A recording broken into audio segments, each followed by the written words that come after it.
Governor Schwarzenegger loves to communicate. And even if it's during a pandemic, he challenged his staff to come up with new ways to allow him to continue to communicate in the face of everything being shut down, everyone being locked down. So the Schwarzenegger Climate Initiative partnered with the Schwarzenegger Institute at USC to create Arnold's Stammtisch.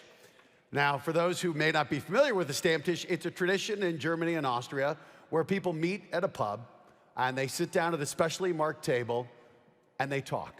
It's an exchange of ideas among friends on every topic imaginable under the sun, always with respect. So let's take a look at Arnold's climate friends at his Stammtisch.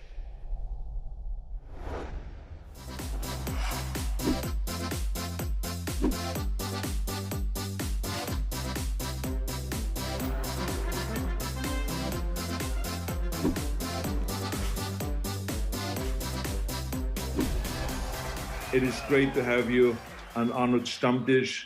Herr Bundespräsident, I just want to say, call me Arnold, don't call me Governor, okay? Because it's a very casual kind of atmosphere, the Stammtisch. Right. And you call me Sasha. This is kind of like a typical Austrian Stammtisch. Yeah. Do we have to wear the lederhosen? No, but I mean, you know, if we do the Austrian Stammtisch, then of course we have the Austrian hat on. You know, I gotta ready for anything like that. Or but if we want to do the American Stammtisch, then we go, of course, and put the cowboy hat on. We have the US back in the front line of the fight against climate change. Yes, Trump is gone, but that doesn't mean that we can relax. I'm looking forward to battling this together. On paper, the strategy is okay, but we'll still have to put it into practice. I think so. I totally agree with you. There are so many jobs that can easily transition over to green energy. Healthy planet, healthy humans. I think what we should avoid is telling them with a teacher's finger. So my message is don't relax and keep demanding action, keep pushing, maybe even more now. I would love to do a real Stammtisch when I come to Vienna. Holy shit, look at that. That is a tankard. Austrian beer. Exactly, and have some good schnitzel. Well, I wish I could join you. Thank you. Danke vielmals. Bis später. Bis später.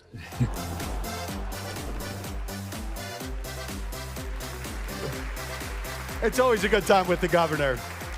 As I mentioned, the U.S. is back in the Paris Agreement, as is Europe, and we're going to hear from the most powerful voice on the U.S. climate ambition, John Kerry. He will be with us live this afternoon at 2 p.m. Right now, though, we had a chance for the governor to sit down with another high-ranking official in the U.S. government. He's the head of the Environmental Protection Agency, and he sat down for a Stammtisch with Governor Schwarzenegger. So let's take a look as he had a chat with Michael Regan. It's really great to have you here, and I know that you're in the middle of negotiating the infrastructure deal, and you have been very, very busy, so it's really great to have you. The first question that I have is, how did you get interested in environmental issues in the first place? Well, thank you first and foremost for having me. You know, I grew up hunting and fishing with my father and grandfather in Eastern North Carolina. Loved the outdoors and really spent time in the outdoors, just having a great time. But I also suffered from respiratory issues related to air pollution and the like. So from a very early age, I understood that pollution could prevent me from enjoying the things that I love with the people that I love. And so I had an interest early in life. In college, I studied environmental science, and my first job was an internship right here at the United States Environmental Protection Agency. Wow, this is unbelievable. But I mean, did you ever dream that one day your great enthusiasm and your passion for the environment would lead to becoming the administrator of the EPA, of the Environmental Protection Agency in America? Isn't that unbelievable? It's really unbelievable. It's like coming back home. Of course, during that internship and early in my career, I never imagined that the President of the United States would tap me to lead this wonderful agency. But you know what? I'm here, I'm back, and we are rebuilding this agency to do exactly what its mission charges us to do.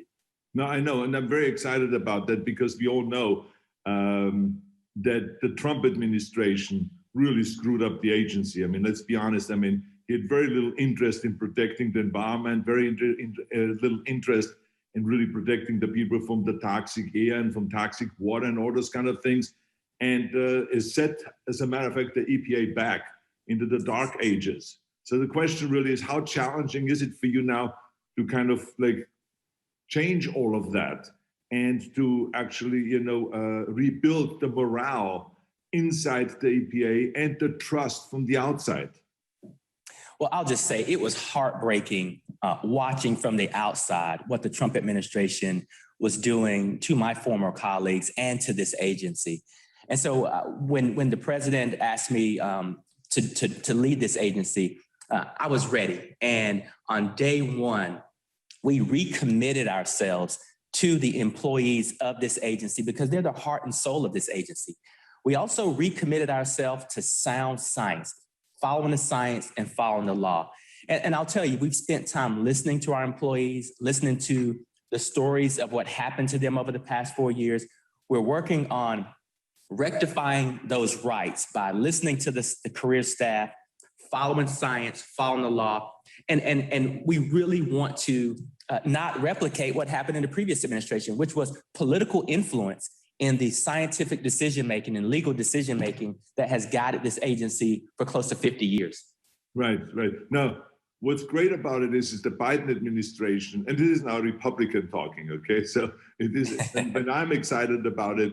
I mean, I'm really excited about it because the Biden administration seems to me to be back in again and to restore all the damage that was done and actually to join the Paris Agreement again and to be part of the international community. And so my question really is that the president even made a commitment to reducing greenhouse gas emissions by 50%, I think, by the year 2030. So this is really a huge undertaking. So tell me a little bit about how you're going to get there to that goal. So it's not just another promise, because so many times, as you know, countries make promises, but they don't keep it. So how are you going to get there and how are you going to accomplish this great goal? Listen, as you said, the president has set a very ambitious but much needed goal. And we're going to reach those goals with a government-wide strategy. EPA will play a central role, but whether it's transportation and me working very closely with Secretary Buttigieg over in the Department of Transportation, or whether it's concrete energy and infrastructure issues that I'm partnering with Secretary Granholm in the Department of Energy, or thinking about as we invest in our infrastructure and leverage technology, how we grow jobs. I'll be working very strongly with the Department of Labor. This is an all of government approach. We are all in and we are willing to work together, grow in the same direction in order to achieve the president's mission. And by the way, it is achievable and we're going to do it.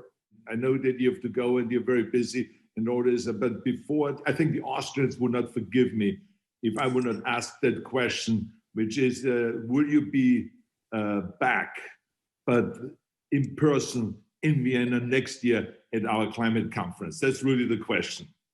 I'd love to, and we're going to look into that as soon as this call ends, because it's important that we continue to engage this way with this very important summit that you've started. So first of all, thank you for your leadership. Thank you for that invitation, and we hope to see you next year there in person. Absolutely. And any help that you need, just let me know, okay? Because we got to work together. We got to go and reduce the greenhouse gases. We got to get rid of pollution. We got to terminate pollution. That's the bottom line here. Absolutely. And I'm glad to have you as a partner with us to do so. I know with you, we can win. Thank you very much. Thank you and have a good day, okay? And congratulations on the infrastructure package. Thank you. Thank you.